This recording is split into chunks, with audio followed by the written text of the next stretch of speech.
Good morning, students. I am your science teacher, Mrs. Rekha Roda. How are you guys? So, in the previous lecture, we have completed about the Daubeney triads and Newland's law of octave in periodic classification of elements, chapter 5 of your books. Today we are discussing about the limitation of Newland's law of octave. तो जैसा कि हमने previous lecture में जैसे कि मैंने आपको explain किया था about the Newlands law of Octave कि न्यूलैंड लॉ ऑफ ऑक्टेव जो था उसने बताया था कि ये जो है म्यूज़िक नोट के ऊपर वर्क करता है। जैसे ये म्यूज़िक नोट है वैसे ही एलिमेंट जो है आफ्टर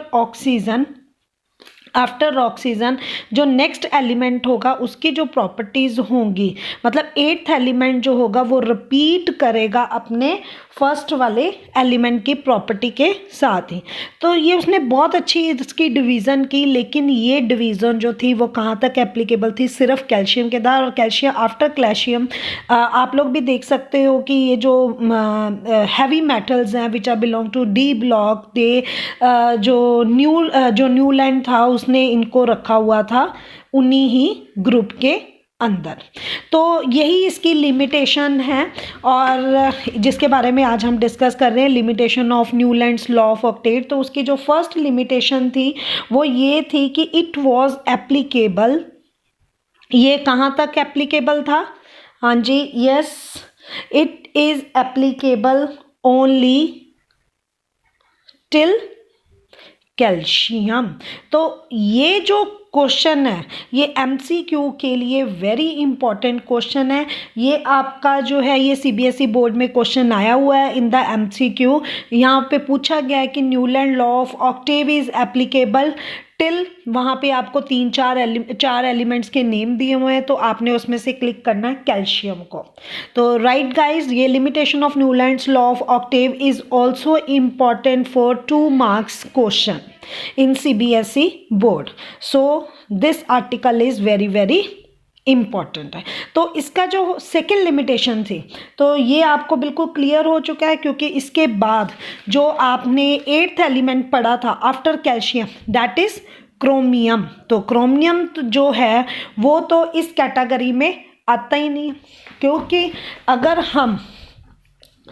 हम मॉडर्न पीरियोडिक टेबल के बारे में बात करते हैं तो एल्युमिनियम के बाद हमारे पास जो एलिमेंट आता है वो कौन सा आता है? गैलियम। क्या आता है? गैलियम। और ये जो है this is a D block element and it is a P block element. ठीक है, so that's why it is not possible कि we kept chromium under the P block elements, क्योंकि दोनों के ब्लॉक्स ही क्या हो रहे हैं? अलग अलग हो रहे हैं। सो गाइस, तो आपको ये फर्स्ट पॉइंट मुझे लग रहा है कि बिल्कुल क्लियर होगा। तो now it's second limitation, new element discovered did not fit into the law. New element discover did not fit into the law.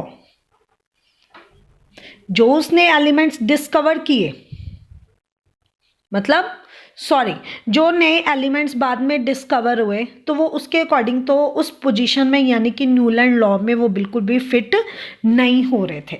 Third आ गया रॉन्ग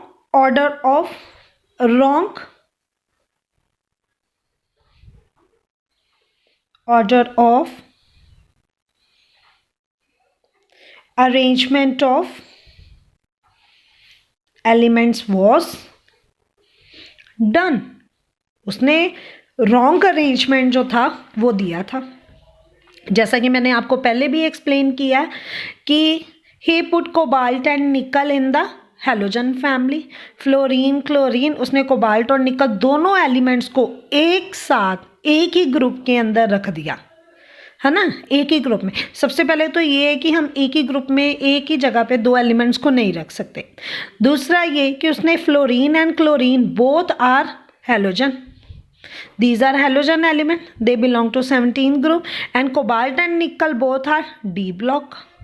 तो ये मेटल्स हैं ये नॉन मेटल्स है, तो उसने मेटल्स को किसके अंदर डाल दिया, नॉन मेटल में रखा। तो ये इसका क्या बन गया, थर्ड लिमिटेशन, कि wrong order of arrangement of element was done. तो these three are the limitation of Newlands law of octave. I hope you understand this concept. Now इसके बाद हमारे पास एक और साइंटिस्ट आए जिन्होंने अपना पीरियोडिक टेबल दिया, और ये जो पीरियोडिक टेबल था ये मतलब इन दोनों से बहुत ज़्यादा बेटर